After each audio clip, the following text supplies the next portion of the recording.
Professional wrestling is the one true sport. Other sports have their share of intense, dramatic moments, but nothing can compare with professional wrestling.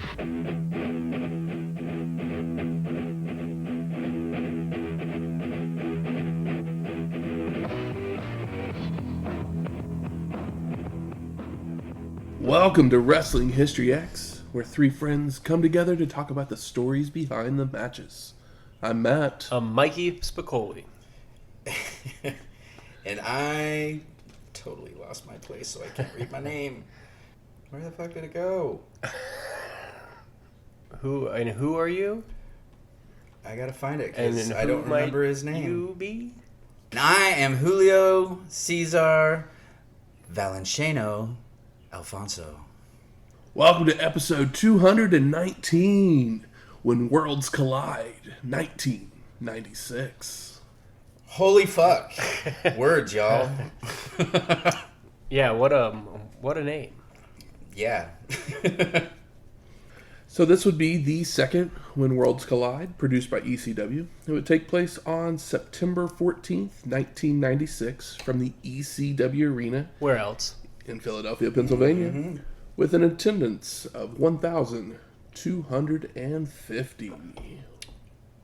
Nice turnout. I mean, yeah, we haven't seen under 1,000 in a while. They're just, the Philly boys are here to party. Stacking those chairs on chairs. Or, Tables making a on standing tables. room only section. Just because those chairs are going to get used for something else. I love how everybody just wants somebody to use their chair. So the video that we got it's not an actual official video. Someone put together excerpts from the 3 hardcore TV episodes that cover this show, and basically that's how we got the matches that we did for this show. So there are things actually missing from the complete show, and we'll talk about those As they come up. later in the show. But just so you know that if you can't find the video that we watched, you can always, it's the late September, early October episodes of Hardcore TV. You can watch those and you'll basically get the Same show, close. same show. You'll get the matches at least, plus some fun extra stuff that I'm sure that Hardcore TV did Yeah. to build up to the next show. So, but we are in Philly. Damn right we are. So Shane, did you do what you do? And how? Yes, we are back in Philly. We are at the When Worlds Collide number 2. And I'm trying to remember what I brought for When Worlds Collide number 1, but I want to say it was like multiple things colliding with each other. But I took the inspiration from the show, from the title of this show, When Worlds Collide, and found something here in Oklahoma that seemed to fit the bill. I went to the same place as last week where we got the banana pudding from, and this time I brought one of their cheesesteaks, known as the Okie cheesesteak. So you've got a little bit of barbecue, a little bit of cheesesteak, 2 different worlds colliding together there, all in one sandwich. The Okie cheesesteak from Clark Crew Barbecue. You can get your choice of either chopped pork, smoked turkey, or brisket. I went for brisket because I figured that'd be the closest to cheesesteak steak. Yeah. You brought Good and Plenty's. Good and Plenty? Oh, that's right. I do love me some Good and Plenty's. I don't remember why. I guess because licorice. Yeah, that's right. Black licorice and candy and Good and Plenty, whatever, was started in Philadelphia. It's all coming back to me now, like Celine Dion. Yeah, we've got the Okie cheesesteak here with some smoked brisket, sauteed peppers and onions, a little hot pepper relish, and cheese sauce, all on a toasted hoagie bun. I've never been to Clark Crew before, aside from the banana pudding, so it's pretty damn tasty. It's got all the elements of the Philly, just with a smoky twist to it. It came with barbecue sauce, but I didn't know if I wanted to put barbecue sauce on a Philly. I mean, again, yeah, it'd be When Worlds Collide, but it's actually really good without it because of the cheese sauce and the peppers and onions and all that What's nice is they Jazz. shave the brisket thinner than like a normal brisket slice, Yes. as they should, but they do a solid brisket there, so why Pretty not? tasty. Why not put some cheese on there? Comes with some house-made potato chips, but then you have the option to switch it out for a side of your choice if you want to. Some, I'm guessing, baked beans or coleslaw or... I remember correctly, their mac and cheese is pretty dang delicious. Oh, they do have a good cheese. mac and cheese. They use a nice noodle for it. That's a little different. Yeah, I saw on their menu the brisket mac and cheese that they had sounded pretty damn tasty, so might have to try that sometime. But yeah, if you're ever in Oklahoma City, Clark Crew Barbecue. So far, all I've had food-wise is banana pudding and the Okie cheesesteak, but Winners in both cases. Yes, Oh yeah, I mean it's been damn good. I've eaten there a lot. It's a solid barbecue spot for I'm sure. gonna do what I do and take a bite on the microphone because it's right here, so it's not gonna make any noise. Actually, we'll bite this side. It's pretty crunchy. We'll bite this side because I've already taken a bite off the other end, and this one's toastier. So here we go. Crunch and munch. Fuck yeah. Smoky, peppery, oniony, cheesy, meaty. That's what he said. Appropriate for a wrestling show. Exactly. Well, something that would happen right around the same time as When Worlds Collide. Tupac Shakur would be shot in Las Vegas outside of a Mike Tyson boxing match a week earlier, Damn. followed by passing away from the injuries the day before the show. Sad time in history. I remember the vibe around the world. I was a college kid at the time, and yeah, Tupac was somebody everybody listened to, and Yeah, inescapable. was a big impact in the music and in the movie world. And I mean, he had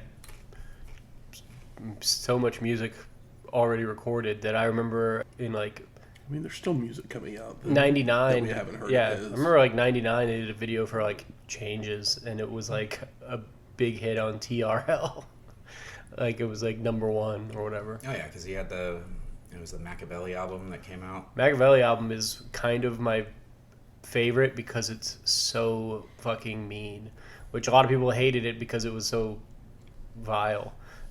But but it's heavy duty shit. I like that record. I didn't listen to much of it, but it was just more. That was the first time that I had experienced somebody who had He been murdered, and then an entire album of music came out the Machiavelli a couple album. years after his death. He sounds like he's asking somebody to murder him. He calls out everybody and shits all over them. He has a song about where he samples "Me and My Girlfriend," but it is about his pistol, and he talks about finger fucking it. It is a fucking hard ass record. Wow. It's heavy duty shit. It is not as sweet or intelligent or positive as a song like "Changes" Or Dear Mama, or "Dear Mama." which was always my favorite Tupac song. Oh wait, is that what it's called?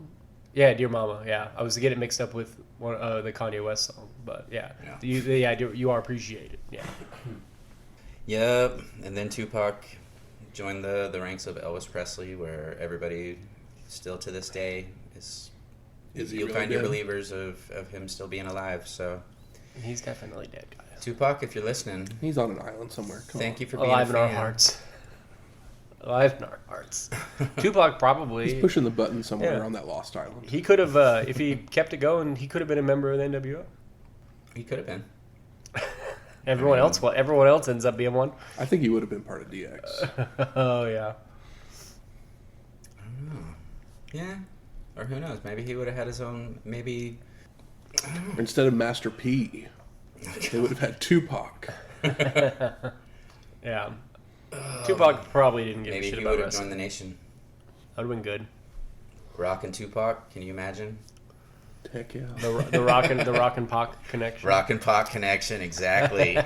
Oh. And just imagine the amount of songs they could have pulled from Tupac's catalog. It would have been fun. All three of them that didn't have some kind of curse word in it. They Yeah, could have they played. just edited it out. Exactly. The Attitude Era. Well, let's talk some wrestling. Do it. So Joey Styles welcomes us to the show, saying he's Ed McMahon as the FBI is in the ring, with JT Smith singing on the mic. Fly me to the moon. And JT brings up their fellow Paisan, Tupac, passing away. And California Love comes over the speakers as little Guido starts to dance very poorly. I got a kick out of it. But Tupac is a Sicilian. Is he? Was he? No. Okay. Neither is. Oh, Mr. Smith. yeah. I couldn't even remember his name. And the mic gets turned off by the crew as another song hits, and we go to our first match of the FBI, JT Smith, Little Guido, and Sal Bellomo versus the Gangstas of Mustafa Saed and New Jack in a 3-on-2 handicap match for the ECW World Tag Team Championship. And it's a plunder brawl. A little bit. Gangstas is pissed. Yeah, you keep his name out your mouth. Mm-hmm. Trash cans are thrown in, and the brawl with plunder is on. Mustafa hits a big boot to Guido. New Jack with a crutch shot to Smith and Bellomo. Power slam by Saeed to Little Guido, followed by a big right hand to Sal to knock him out of the ring. Guido is then taken down by a side slam from Jack before working over Bellomo some more. Little Guido is tossed out of the ring by New Jack. Mustafa with a drop kick to JT before the Gangstas team up for a power slam 187 chair dive combo on Sal for the pin and the win. Thanks for coming, Sal Bellomo. That was some slop on slop. So immediately after this match, which we don't see in the video, Stevie Richards, Supernova, and Blue Meanie all come out and they have another 3-on-2 handicap match. Oh. And did Blue Meanie take the place of Sal, or? I'd imagine. I can only imagine. And the Gangstas won again when you remember Miss Patricia, Blue Meanie's girlfriend? Oh yeah. She came out and got beat up, and that was her last appearance in ECW. Even though we haven't seen her in a while. Okay. Yeah, Sounds like we missed a lot. missed another 5 minutes of Brawl. pure entertainment. They can keep it. We then go to our second match of Dangerous Devon Storm with Bag Crew and Julio, Caesar, Valentino, Alfonso There it is. versus Sandman. And Storm hits a slingshot somersault senton out onto Sandman as he takes his usual 7-minute entrance. And Sandman already busted open from smashing a beer can on his head. Just give you a bit of a visual picture here. Before grabbing the cane and nailing Sandman over the head with it multiple times. Take that, you dummy. Hurts. Devon then runs Sandman into a guardrail before the Bag Crew join in on the fun, followed by a baseball slide by Storm from the ring. This really looks like they're trying to open him up the hard way. He's like, it's like, oh, well, I'm already bleeding, so I don't know, just hit it. Just keep hitting it. Triple team continues as Devon comes off the apron with a sliding clothesline before a chair to the face. And Sandman finally makes his way into the ring. And he's opened up now.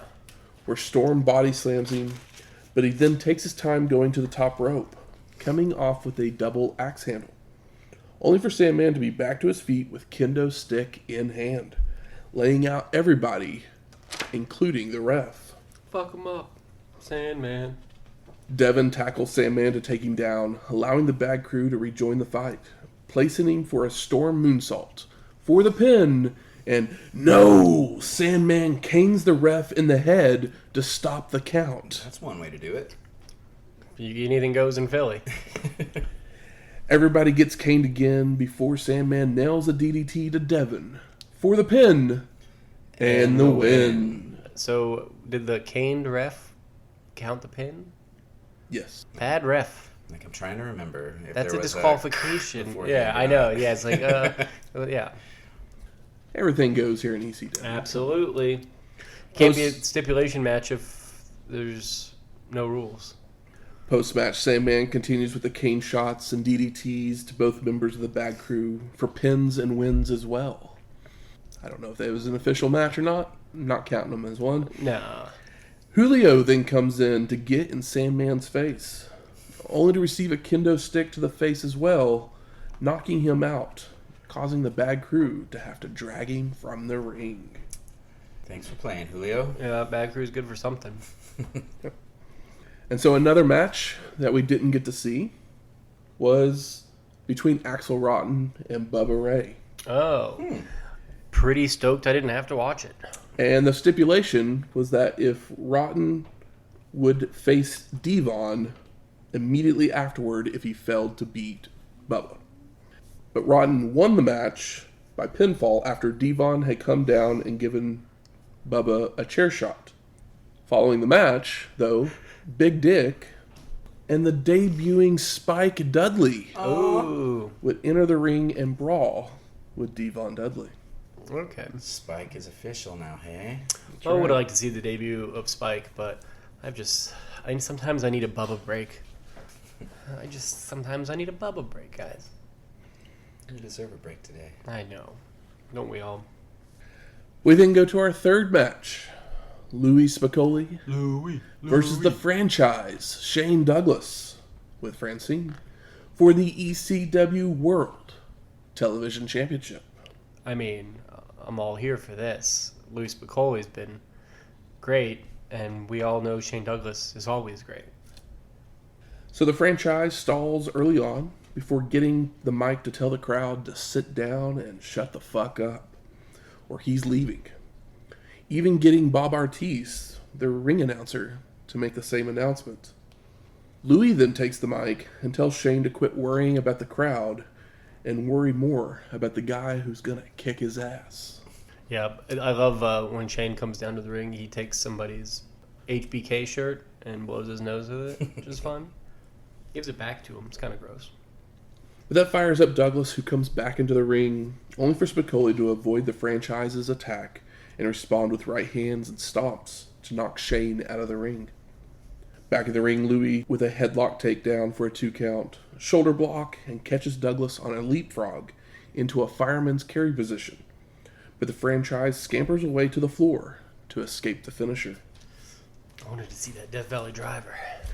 Shane comes back in as the crowd lets him know what they think of Francine, while Douglas extends his hand, only for Spicolli to show him how many friends Shane really has.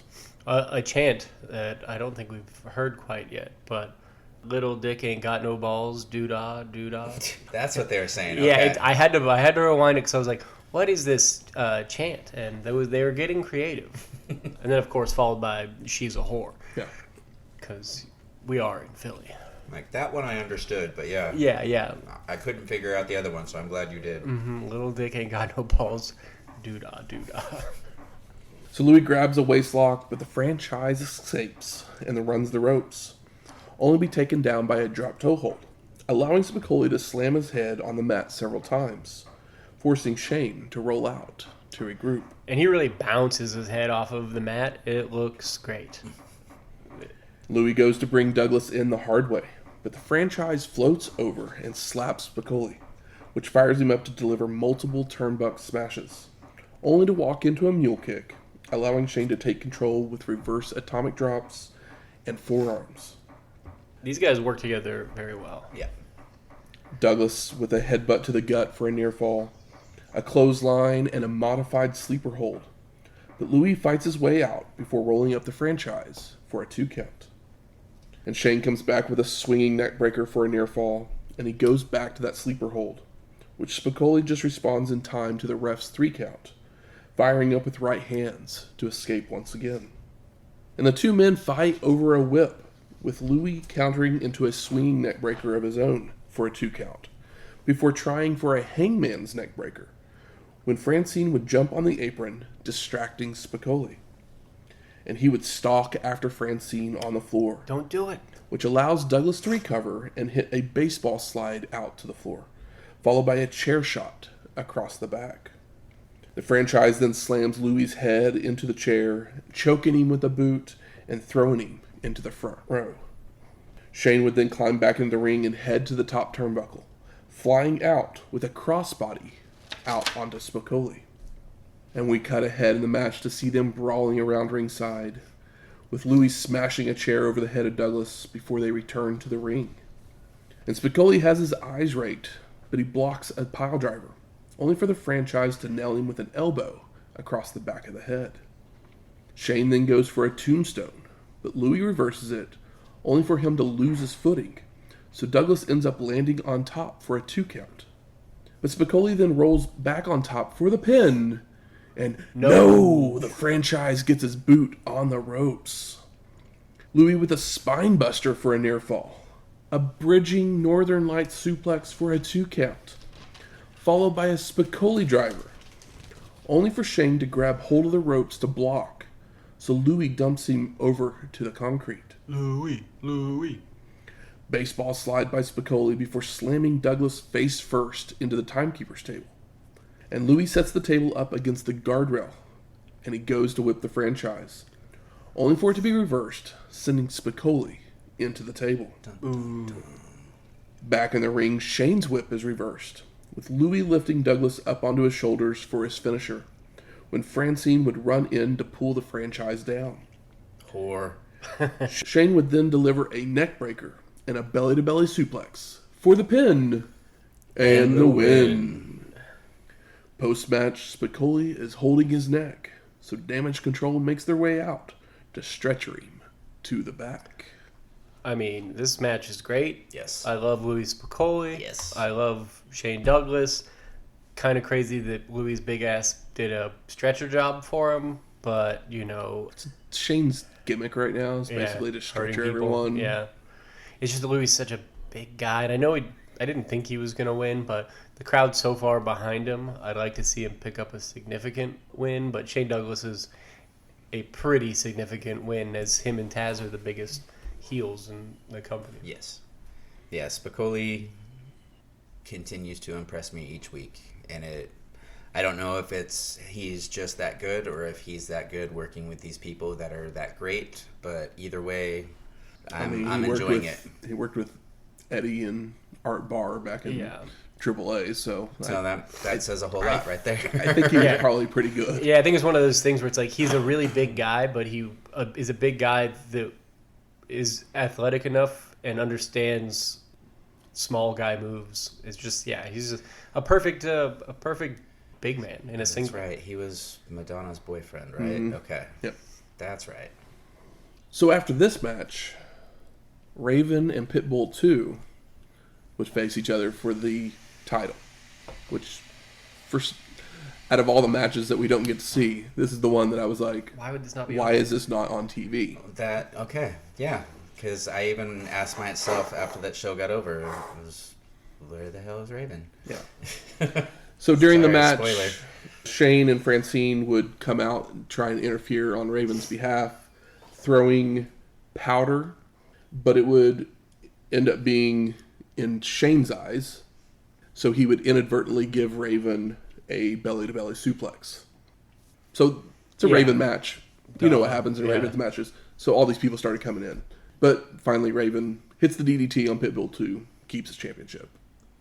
Yeah. It's like a great match if you could get the match, but it's Raven. Raven doesn't really wrestle. He fucks around with people and then hits a DDT. Yep. But then we go to our fourth match. The Can-Am Express of Doug Furnas and Dan Kroffat versus Sabu and Rob Van Dam. Totally unique match. One of a kind. I mean, I'm excited about this. Yeah. I love when Sabu and Rob Van Dam tag team. This is the first time we've seen it. These guys have a very cute cat and mouse routine between themselves. So Joey didn't really say it on commentary, but this was one of those, you know how a few shows ago we had a dream partner match? That's technically what this was, because the night before was a show that we didn't cover, that Sabu and Rob Van Dam actually faced each other. And Doug Furnas, I remember the last ECW show, Doug Furnas and RVD had a match. Mm-hmm. It was awesome. Yeah. And Furnas would come down and interfere in the match and basically challenge them. I'll find a partner. You find a partner. And Rob Van Dam and Sabu teams up to go against Furnas, who his normal tag team partner in All Japan was Kroffat. They've now come over to ECW. So that's where this match So kind he of put on comes a from. big search to find a partner then. Exactly. Yeah. He had one dialed in. But he's his dream partner because it's his normal partner. Hey. Yeah, exactly. It's like, well, we're not going to have any issues here. And I mean, after watching him, Makes sense. yeah. So the match gets going with Furnas and RVD getting into each other's faces, only for Van Dam to be taken down by a clothesline, a drop kick, and a 3-point stance shoulder block that sends RVD flying over the ropes out to the floor. We want Sabu. And the crowd wants Sabu. Yeah, they do. Hey, RVD. Give it some time. Sabu's on the apron, guys. Chill. Van Dam tags out by slapping his partner in the chest. So Kroffat gets tagged in as well, where Sabu delivers a drop kick, spinning heel kick, and a baseball slide that sends Dan down to the floor and then out into the front row. And RVD tosses the Homicidal One a chair, who sets it up for a triple jump double axe handle out onto Kroffat. The Express regroups on the outside momentarily, with Sabu missing a clothesline once Dan gets back in, allowing him to nail the Homicidal One with a German suplex. Love to see it. Furnas is back in to work the back of Sabu with axe handles, scoop slams, and a Boston Crab. But it's near the ropes, so the Homicidal One is able to break the hold. Doug then charges into a corner, only for Sabu to move and fire back with a clothesline before reaching out for a tag, which Van Dam uses his boot to do so. RVD then hits an enziguri, forearms, and a spinning heel kick on Furnas, making the cover after the Homicidal One yells at him, only to get a 1 count. And the two men begin exchanging kicks until Doug is able to tackle Van Dam down to the mat, before bringing Moffat in, who hits a hip toss and an arm wrench crescent kick. And RVD with another slap to the chest to tag out, which angers Sabu, but he turns his attention to Dan to fight over a waistlock, which Kroffat transitions into a leg lock. Now Furnas comes in, but the Homicidal One has taken control with a body slam and a leg drop, before Van Dam tosses him another chair for a triple jump elbow drop, followed by an Arabian facebuster for a 2 count. Now Doug fires back with a clothesline before bringing Kroffat back in, who grabs Sabu away from his corner as RVD refuses to tag in. Love it. Dan then slams the Homicidal One with hair pulls multiple times for a near fall, but Sabu escapes to his corner, with Van Dam making the reluctant tag. Flurry of strikes from Kroffat, but RVD fights back until Furnas comes in to help, which brings the Homicidal One in as well, who delivers drop kicks to both Expressmen to send them out to the floor. Sabu then reaches his hand out to Van Dam before slapping him, followed by tossing him out of the ring with a somersault senton onto the Express. And I love it. He slaps him in the face. Yep. Not even on the chest. So just a slap right on the cheek. The Homicidal One then joins everyone with a triple jump plancha out onto the floor as well. And we cut ahead with Dan snap suplexing Sabu several times inside the ring for 2 counts.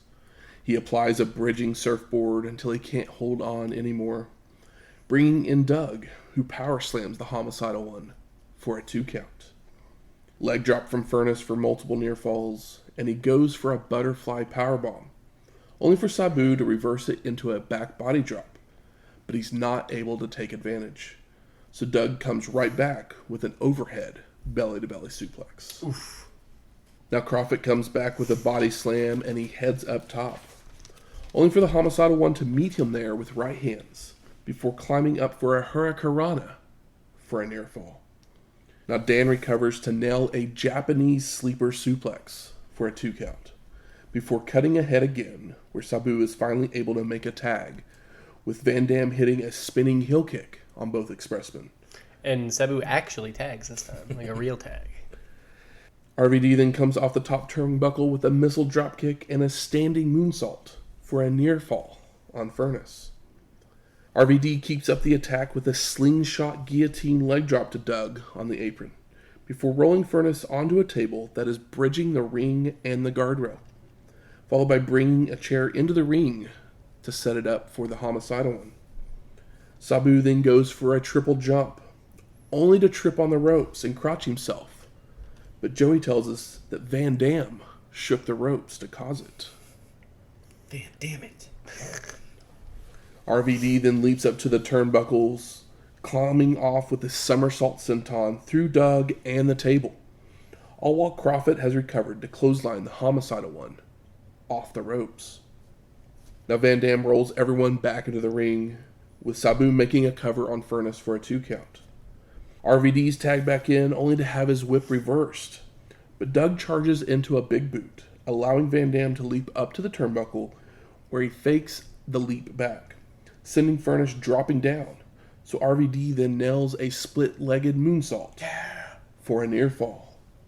Van Dam hits a butterfly pancake, but he doesn't make a cover, instead playing to the crowd, allowing Furnas to recover and deliver a release German suplex. Huge. For a 2 count. Full rotation. I mean, he flips over around and lands on his face. Dan jumps in the ring with chair in hand, smashing it over Sabu's head, before Doug tosses RVD into the steel as well. Kroffat then nails a tiger driver onto the chair, while the homicidal one heads to the top turnbuckle, coming off with a splash onto Dan to break up the pin. Sabu smashes Furnas with a chair and then delivers a triple jump moonsault onto Kroffat for a near fall. Doug with a Frankensteiner on the homicidal one, only for Van Dam to break up the pin, but he receives a chair shot across the back from Dan. You guys are really, they're really doing it. Yes. This is how I like to put it. Everybody is just throwing each other around. Of course, we could probably do an over-under bet on Sabu triple jump maneuvers. Yeah. In any Sabu match, but here in a tag match, he has even better excuse to be able to pull them off. I mean, this is a blast. Furnas then places Sabu on the top rope, with Kroffat climbing up to hit an inverted superplex for a 2 count.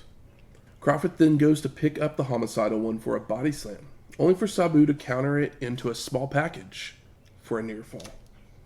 Dan locks on a sleeper, when Doug would come over to take the homicidal one up to his shoulders for the Express to nail a doomsday device for a 2 count, as RVD makes the save. Now Sabu and Kroffat roll to the floor to brawl with chairs and right hands, while Van Dam nails a boot to the face of Furnas, knocking him out of the ring.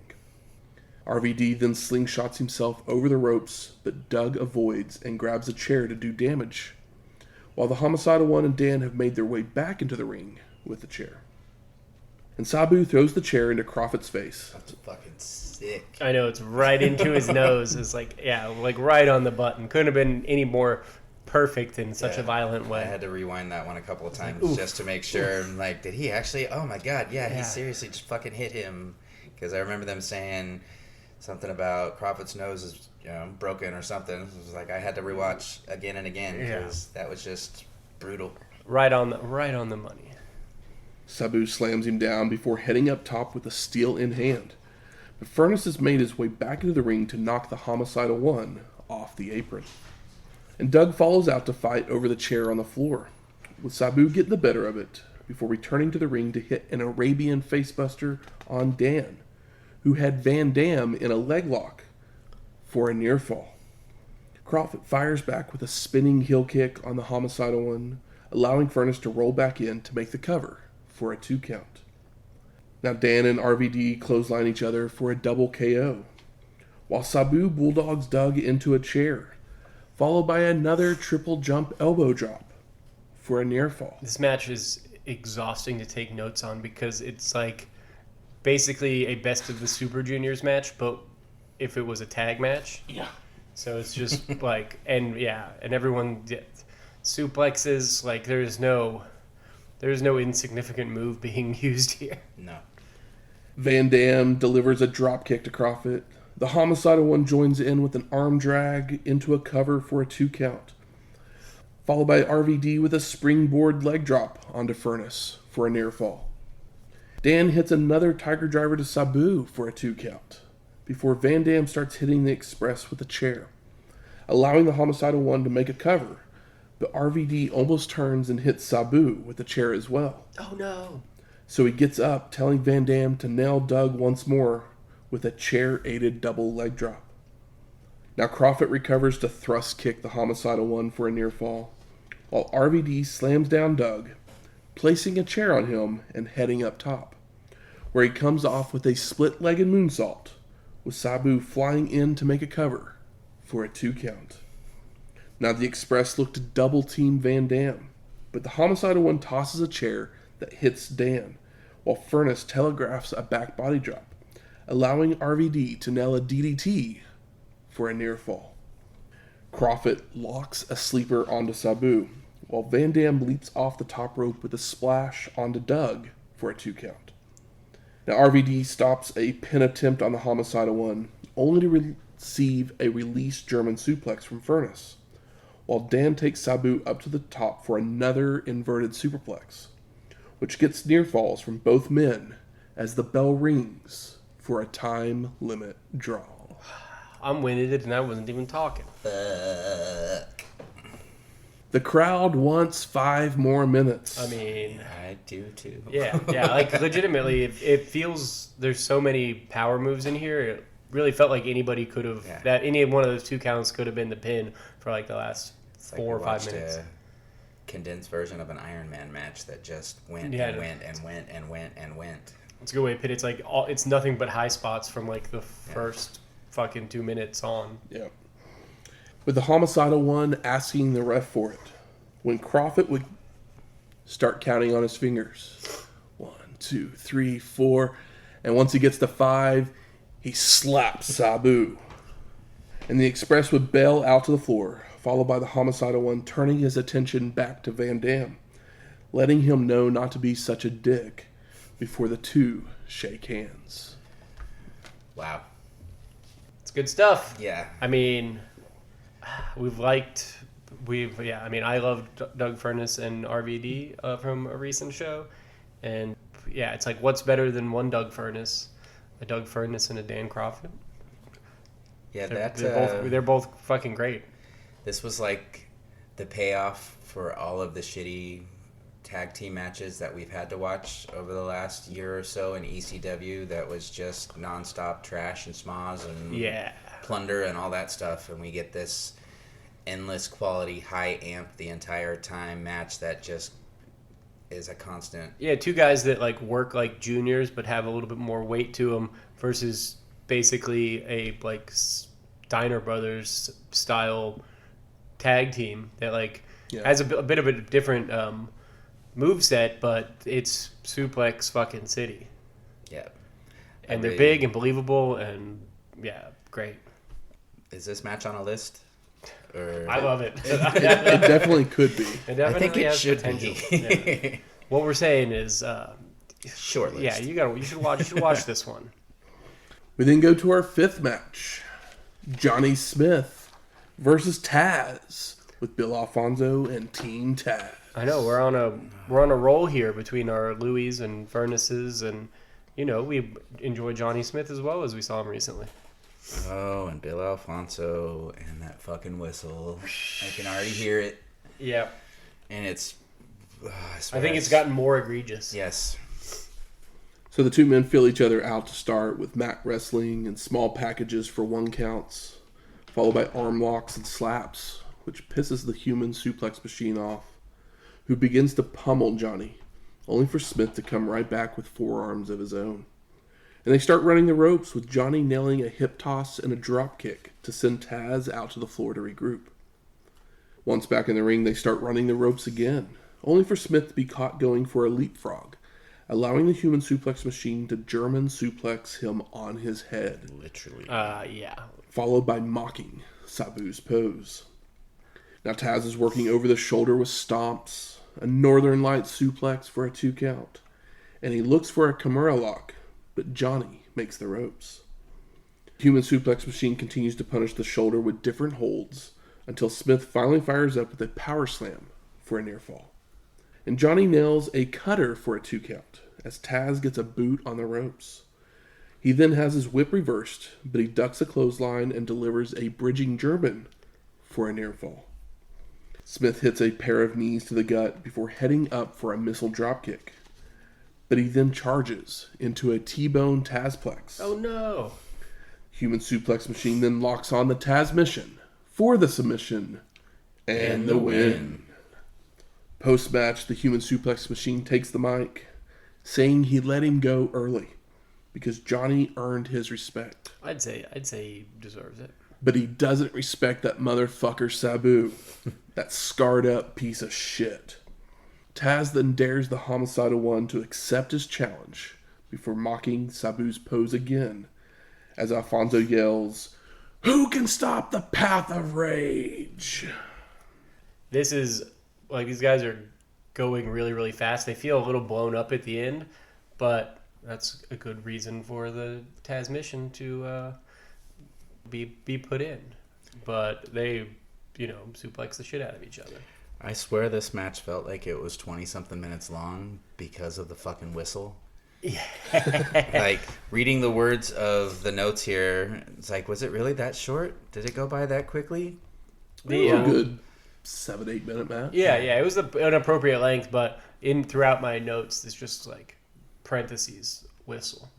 Yeah, because, he did it, he could tell the referee kept yelling at him about the whistle, so then he just kept doing it more and louder and longer. And, yeah, I would have hated, I would have loved to be Taz back in 1996, but I would have hated to be Taz in that ring with that fucking whistle being blown the entire time I'm in the ring.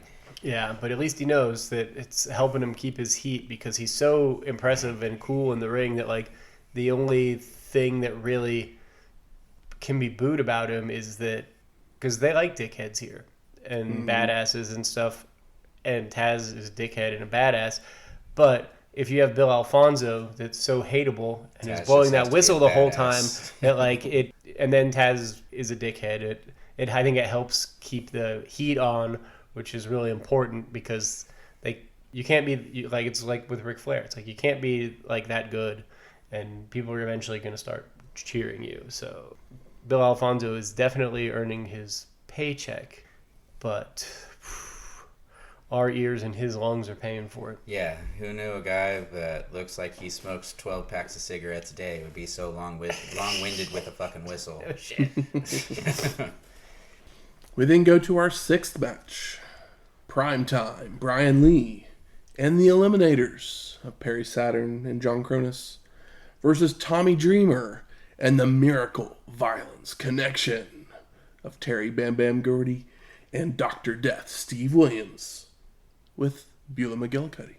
Oh yeah, they were the Miracle Violence Connection. Oh, yeah. I forgot that little link there. I remember watching and seeing them hug to start the matchup and was like, oh, so they're friends. I totally forgot about the tag team. As you mentioned, they hug because this is actually the first time they had teamed up together since July of 1994 in All Japan. Wicked. They'd kind of been doing their own thing. Yeah, separate thing. Dr. Death had like a singles run. Terry unfortunately had that accident and supposedly never was quite the same again. Yep. So yeah, here they are again. The crowd is pumped. Dr. Death is pumped. You can like see his excitement. Big Dr. Death chant, It's a feel-good moment for sure. So everyone just starts brawling in and outside the ring as Lee tosses Tommy into a guardrail. We cut ahead where Bam Bam is whipped into Saturn by Dr. Death, followed by a power slam by Williams for a 2 count. Dr. Death continues with a body slam of Perry before knocking Primetime and Kronus out of the ring. And Dreamer joins Williams for a double team 3-point stance shoulder tackle, followed by an elbow drop for a near fall. And Tommy calls for a chair from the crowd before heading up top, only for Saturn to kick his feet out from under him, causing Dreamer to crouch himself. And Perry would then snapmare Tommy off to the mat before coming off the second rope with a neck snap as well. Now Lee tags in to power slam Dreamer, going for a hip toss, but it's blocked, followed by Tommy ducking a clothesline and delivering a thrust kick. We cut ahead again as Kronus hits a handspring splash onto Dreamer for a 2 count. It's always with crazy. Leverage. Always crazy when he does those because he's so large.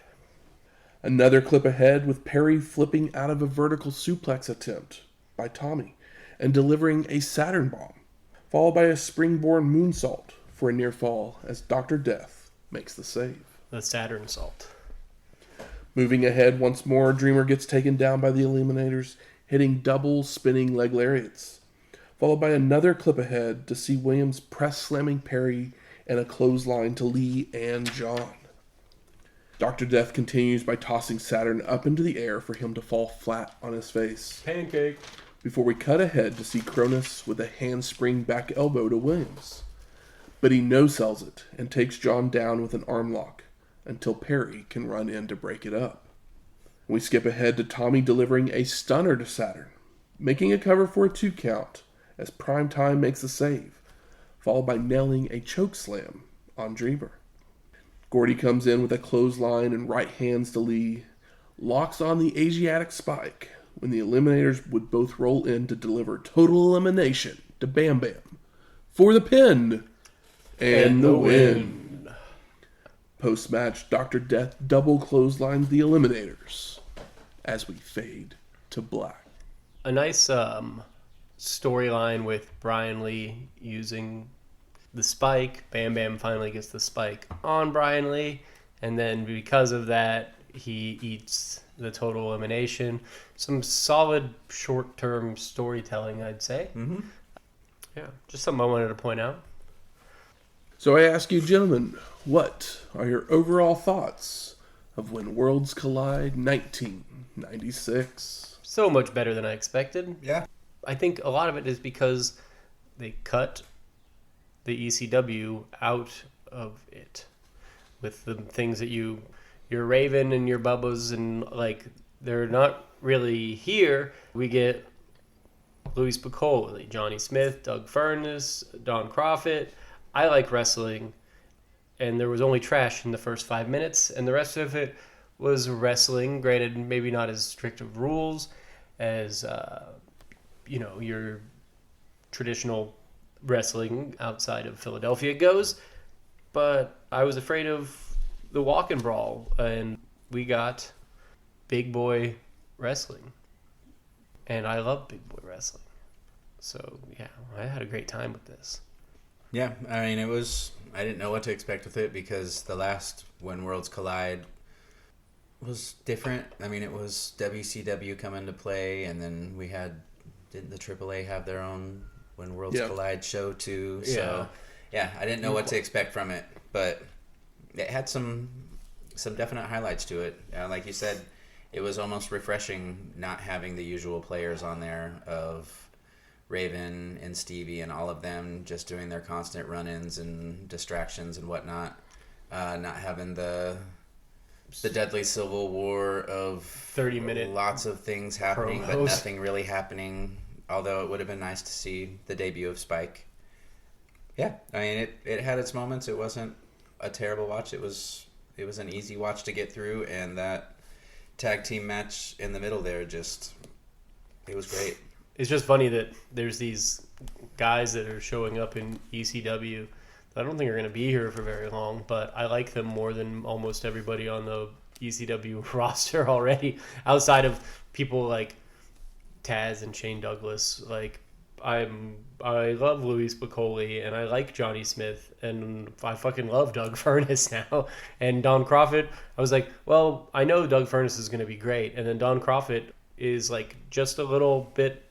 He's probably more of the technician kind of guy than. But yeah, he's not so far off from Doug Furnas as far as being like impressive. Like Doug Furnas is the star of the tag team, but it's kind of like Anvil and Bret Hart. It's like Anvil is great at playing his part there. Don Kroffat can suplex just as well as everyone else. The cash wheeler of the team. yeah. So honestly, I wrote my thoughts like right after watching the show and wasn't like overly excited about the show because it kind of there wasn't a whole lot of flow. Yeah, because it is all these just like cut up bits. That's definitely true. But looking back after having just talked through it and everything, I'm like, there is so much good wrestling on this show. Mm-hmm. And actually me saying that there's no flow, like I think that actually helps the show a little bit. Agreed. Because there's a good possibility that main event went like 25 minutes. And we would have been maybe pulling our teeth. Exactly. But with all the clipping ahead that it did because it was on TV, I think it actually helped probably with the flow of that match in just giving us the big moves that we want to see. You know, give us the moments we want to see. The important stuff, not the stuff where they go walk through the crowd and hit each other. This is the first ECW show we've watched in a while that I have not skipped forward on in any parts of it, because usually if there's something with the Dudleys going on, I'll watch the first few minutes of it, and then the schmoz happens and I skip towards it, or skip towards the end. And, you know, Raven and Stevie and Blue Meanie and all of them with their constant run-ins and interference and shenanigans, it gets old after a while. So I usually find myself forwarding through it because I feel the need to put them in there, you know, sometimes 3 or 4 times in one episode. And you can only see so much of the same shit. Yeah, like I said, I always write or try to write my thoughts immediately after I finished the show, and I wrote that it was better than I expected, gave all my love to the guys that I already named, and said that I like wrestling, and like this show was not short of wrestling and the kinds of things that I enjoy to see in a wrestling ring. Good. Where's the smart marks at? There.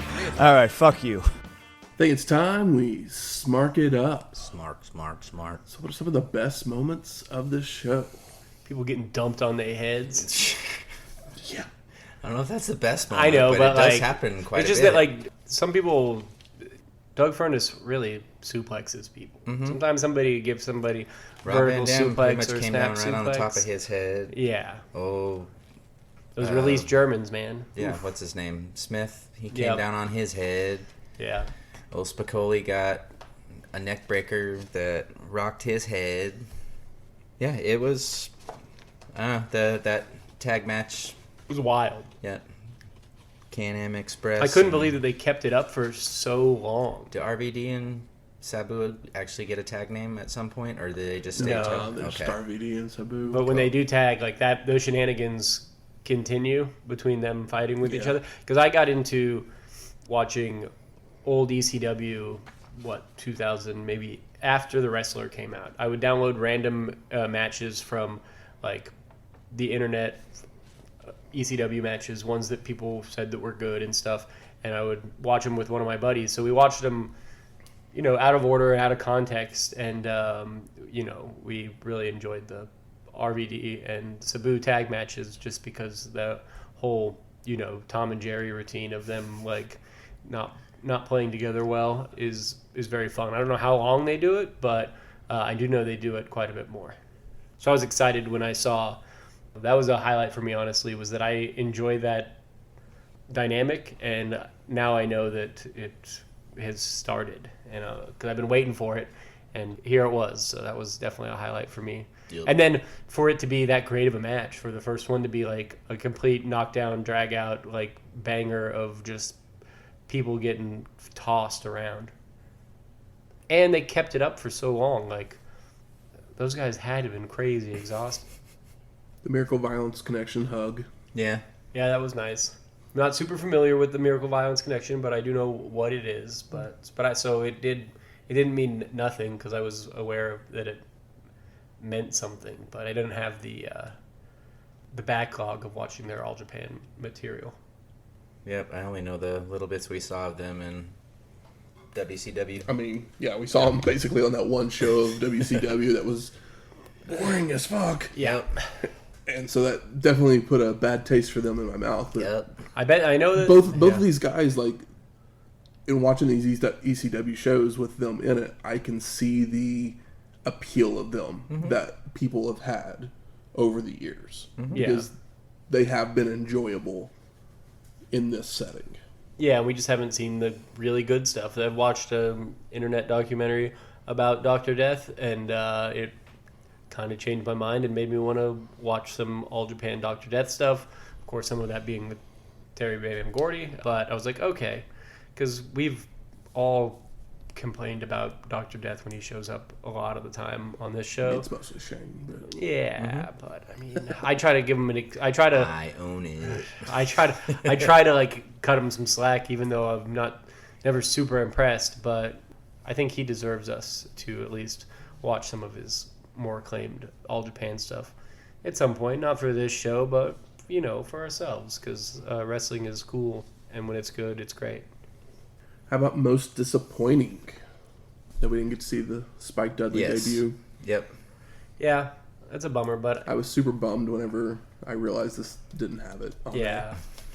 I am kind of bummed about that, but I'm also glad that the things that were cut from this show were cut from them, because they sound like they would have really slowed it down. Maybe we'll get to see it in a flashback or something on a future episode. But, we like Spike. We'll be happy to see him, and I'm sure it'll be soon. Yeah, that was going to be mine. He'll have plenty of matches as we go through. Oh, yeah. How about best performer of the night? That's tough. I mean, there's 4 guys. I mean, that's actually hard to say even because, Shane Douglas was great. But Shane and Louie were great. Louie, I fucking love Louie Spicolli. I fucking love Doug Furnas now. Oh, Bill Alfonso's whistle made it through the entire match without stopping. Even Johnny Smith, who's been good, but not featured as well as Furnas or Spicolli as far as booking goes, but he's definitely good. He's maybe a rung underneath them, but he's still a better wrestler than fucking Sandman or Tommy Dreamer or Raven. Scotty Flamingo was better than Raven. Oh, in the ring. Yeah. Johnny Polo was better than fucking Raven. Raven has the charisma of a fucking baked potato. What's that guy's name? Furnas' partner? Dan Kroffat. Kroffat. There we go. Yeah, he stands out to me just because this is the first this? time I remember ever actually seeing him. I've never heard of him. The way he continued on in that match after taking a fucking chair to the nose. Oof. He gets my vote. I mean, he also, I was like, okay, well, here's this other guy with Doug Furnas. I know who Doug Furnas is. Even before we started seeing him recently, I was aware of his name and knew that he was a badass. But Dan Kroffat, I never heard that name in my life. And is he British? Considering that, he like I said, he held his own. I feel like he's British. Is he British? I don't know. Dan Kroffat. I mean, he ends up in the WWF later in the year with a different name. He doesn't use his Canadian. I was like Can-Am. Can-Am. Yeah. I was like, I'm pretty sure he's Canadian. What is his I'm the same guy that said, "Where's Harlem Heat from?" So I'll own it. They're from Houston. I know. Which it's I feel like people also know that Houston has a high black population, but Harlem sounds better. Yeah, Houston Heat just isn't as cool. And it's Houston's obviously probably hotter. Yeah, what is spoiler? Who's Dan Kroffat in WWF? Somebody I wouldn't recognize. No, he just Phil LaFawn. Phil LaFawn. Yeah, him and Furnas continue to tag in WWF, but they change his name for some reason. They don't change Furnas's name, but they change his name. Huh. Furnas and LaFawn. They didn't want a D and a D. How about most surprising? And see, this is where Dan Kroffat is for me. Yeah, because that's a good way. I wasn't good place to put him. Wasn't quite knowing what to expect from him, especially in the ring with Sabu and RVD, who we know can go. They do sometimes sloppy, but they can go. Yeah, and there's so many spots, there's so many chances for botch in this match, and everything is fucking smooth, which just like I said proves that Kroffat is the real deal. I made it through an ECW show talking about an ECW show that featured a match and a main event with a certain Mr. Dr. Death Steve Williams, and not once did I complain or sigh or or any of that. Good point. That's my most surprising right there is Dr. Death was on a show. You had a and decent. I loved it from start to finish, basically. Yeah. Maybe it's because of the cuts, but hey, take whatever. what we can get. It had just the right amount of everything in it to keep me entertained all the way through. Yeah, and I love the finish of the last match being, it's like I said, good short time storytelling. Brian Lee was using his move, and he finally got his comeuppance as Gordy, brought it back on him, and because of that, he was totally eliminated. He was totally eliminated.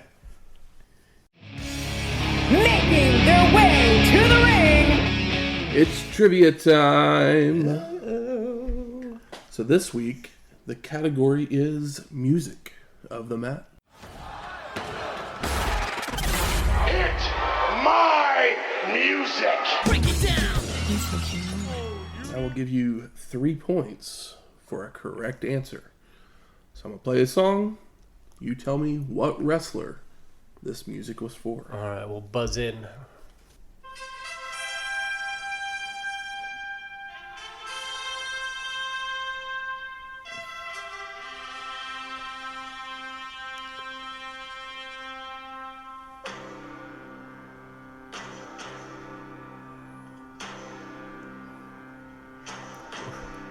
What is this? It's nice. Ooh. What the hell? There was some low bass, some low.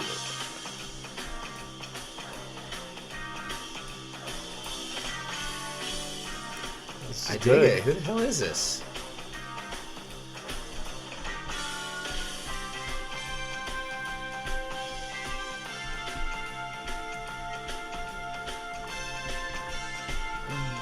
Damn. I fucking know that it's somebody that doesn't wrestle for WWF or WCW. It's gonna be... I don't know whose music this is. I'm gonna go on a wild guess. Who you got? Hase? That's what I was thinking. That is incorrect. Oh, he's Japanese though, so bring it on, Shane. He's got to be. That's a tough one. I mean, I want to say I've heard this before, but yeah. It's a 9-minute song, so I'm not going to let you go that long. No. My assumption is he's Japanese. Matt's not going to tell us, but I could be wrong. I went with Hase for some reason. Yeah, see, Hase was who I was thinking of first, and it was like, wait, is this what Ric Flair came out to when you were in Korea? That would be hilarious. I honestly have no idea. Let's pull another Japanese I'll say... name. I gotta think of some Japanese names other than Hase. Who's the... Come on.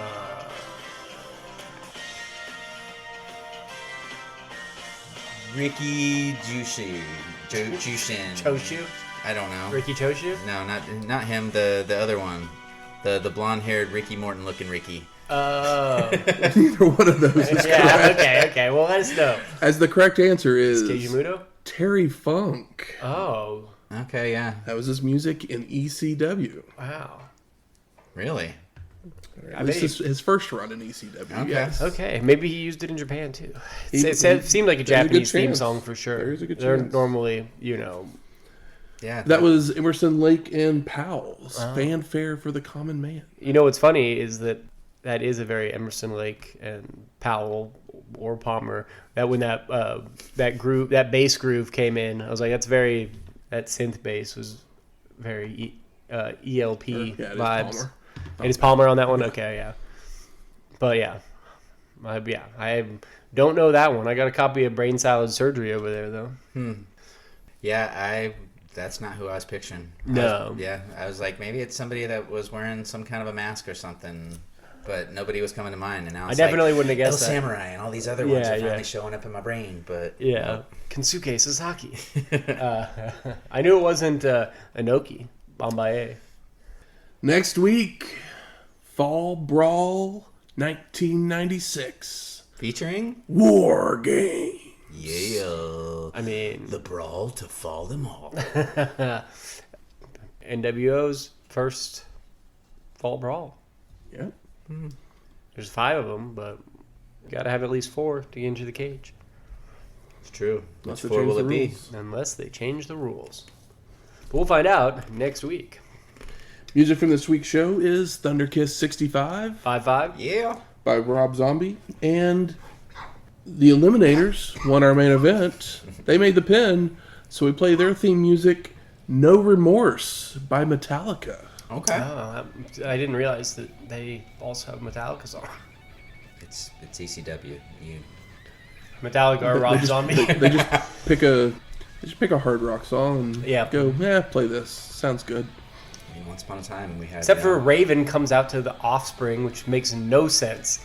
He wears like Melvin shirts and like KMFDM or Typo Negative shirts, and then it comes out to like some weak-ass pop punk. It's crazy. Yep.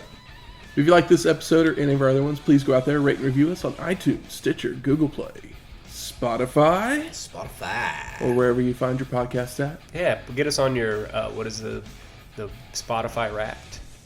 Try. We got enough episodes. I promise that we'll have.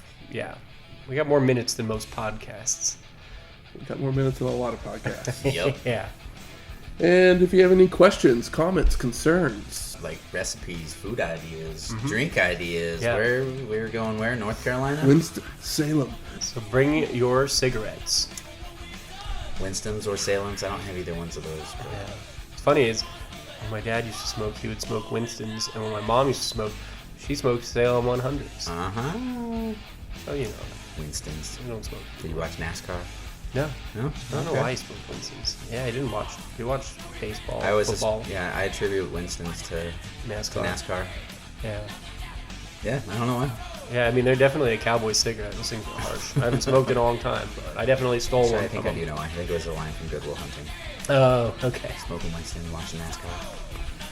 If you have any of those things, you can email us at wrestlinghistoryx@gmail.com or find us on Twitter at wrestlinghisto. Or you can find us on Twitter at wrestlinghistox. That's wrestling HISTOX. We'll talk to you next week. Finish the show the way we started. Laters. How did we start the show? With me going up to the my name.